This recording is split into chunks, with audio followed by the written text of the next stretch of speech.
if you were to replace 70 Congolese Christian with any other minority group, 70 Palestinians were beheaded, 70 people at a pride parade were beheaded. This would be the biggest news story of the decade. And yet this just happened and no one's reporting on it. And literally crickets. When our audience asks a question, we respond. What news do you want covered? 70 Christians beheaded in the Congo. Why? How? And are Christians the last remaining group that is possible to behead? I hope not. So here we go. There's a post about this happening. Horrifying. 70 Christians, including children. Oh no, it's an awful story. Of course it is. It's got beheadings in it. Why did I think this would be lighthearted?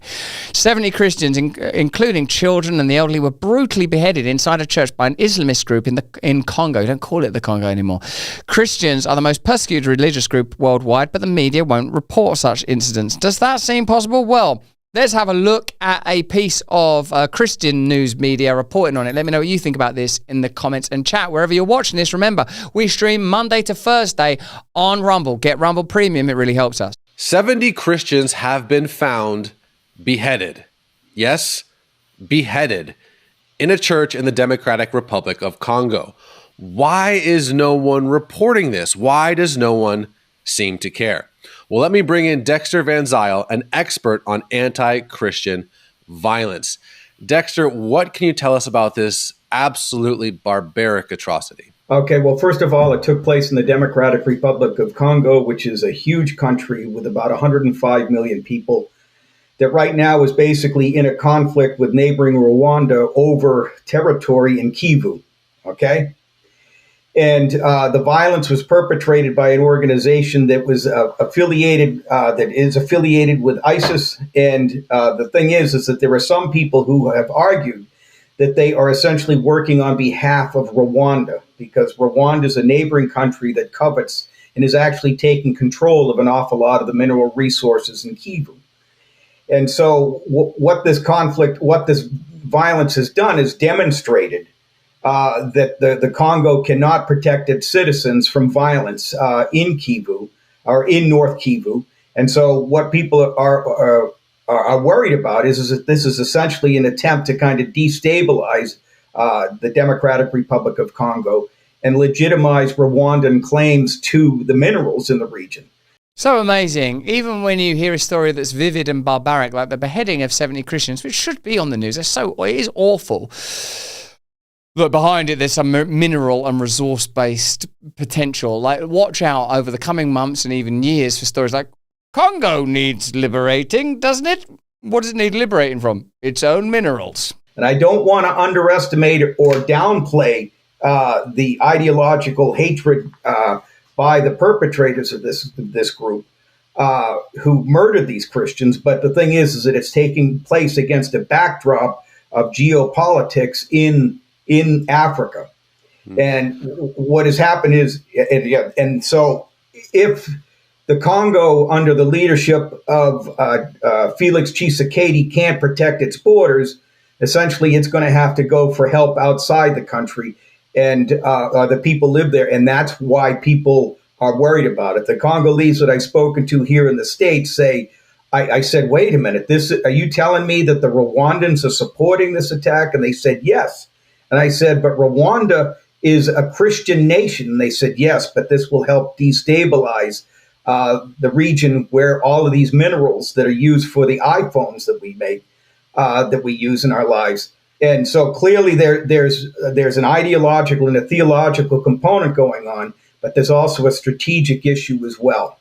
Hasn't politics become a complex mess where people are getting beheaded because of ideological issues, also because of mineral issues? It's a kind of news story that makes me realize that you have to put the kingdom before the empire. You have to be thinking about God above all else. Otherwise, it seems that power is completely geared towards resources, dominion, and corruption. The idea that 70 people have had their heads cut off because it's one way or another convenient to allow it to happen shows you how off track we've gone. And if you think of it as something remote and abstract because it's sort of happening in Congo, consider how our lifestyles are connected to this crime, because it's likely that were it not for the value of these minerals, this event would have been prevented, certainly on the basis of what that dude's saying. And the violence like this against Christians perpetrated by jihadists is not a new problem. It's been a problem in North Africa for a long time. And the problem is that trying to get people to pay attention to it is very difficult. Well, that's my second question is you see the headline, 70 Christians beheaded, and you think, what? You almost can't fathom that headline.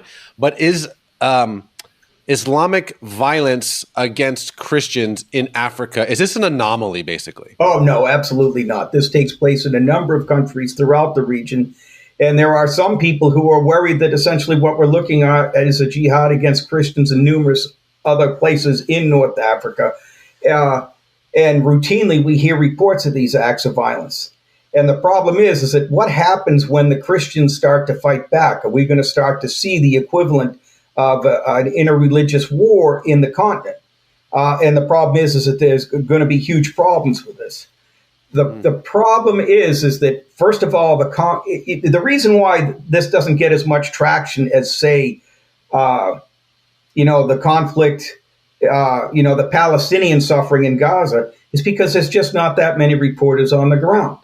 And the Congo is a huge, dangerous place to be a reporter. And frankly, also, there's just a fair amount of ideological indifference to anti-Christian violence on the part of reporters in the West. It's an interesting story on that basis alone. What narratives get picked up and what narratives get ignored? This is the kind of analysis we have to consider, isn't it?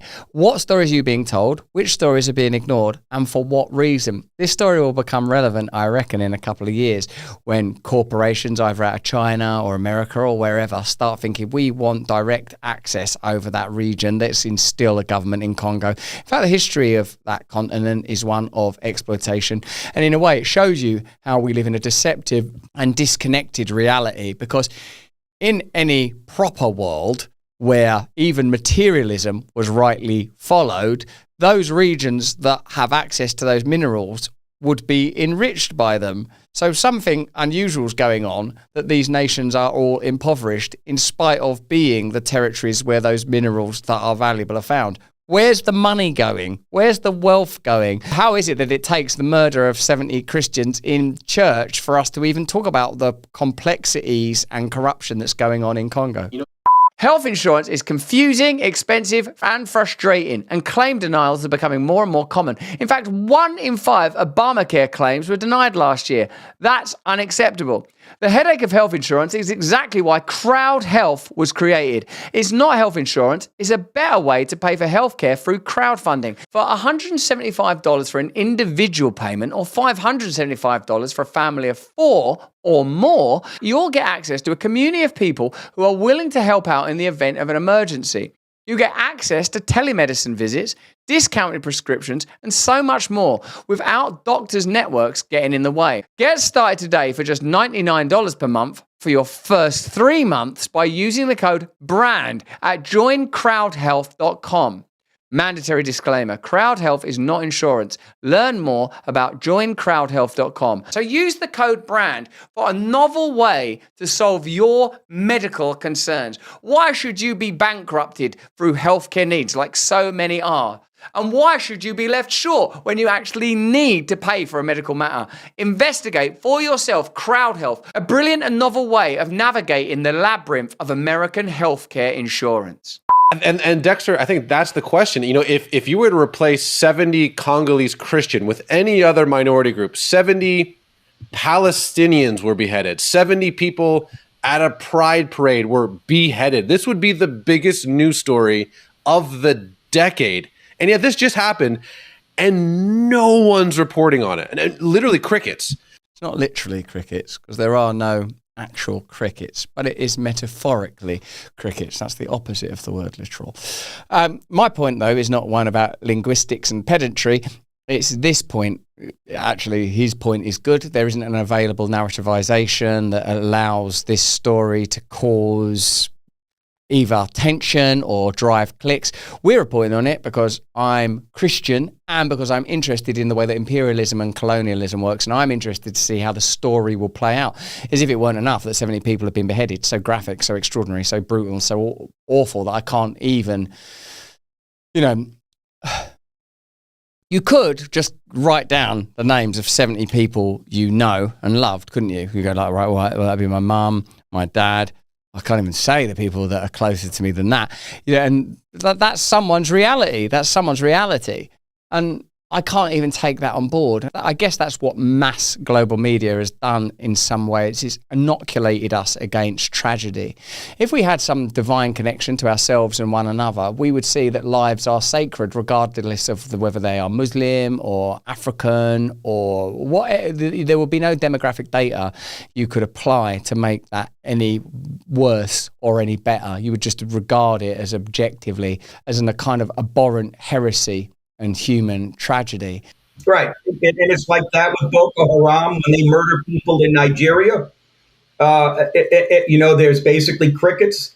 And I think a lot of it has to do with the fact that we have essentially kind of an anti-Christian bias on the part of people who run the media. And the thing is that I think there's another factor is that essentially Christianity has been lumped in with essentially this whole notion of settler colonialism, and that whatever violence is directed their way is largely a consequence of the violence perpetrated by Christians in years past. It's interesting how you can use categories and language to create peripheral moral spaces that make the unacceptable permissible. In a way, Christianity is a religion for everyone, available to everyone, and like all ideologies at different points in its history, it's been bolted onto projects of empire. But that's about our tendency, human beings, to seek dominion and control. It isn't about the message of Christianity, which tells you there is another kingdom that has to be put first above the material realm, and that all of us are granted equal access to it if we're willing to repent from sin and turn towards Christ Jesus. It's the opposite of that message. And I would say that as you watch the world around us sort of collapsing and imploding, the message of Christ is the message that will save us. At least that's my prayer. So I guess we can use this story in this way. One, I wonder what's going to happen with those resources in the Congo. Two, what's going on between Rwanda and Congo.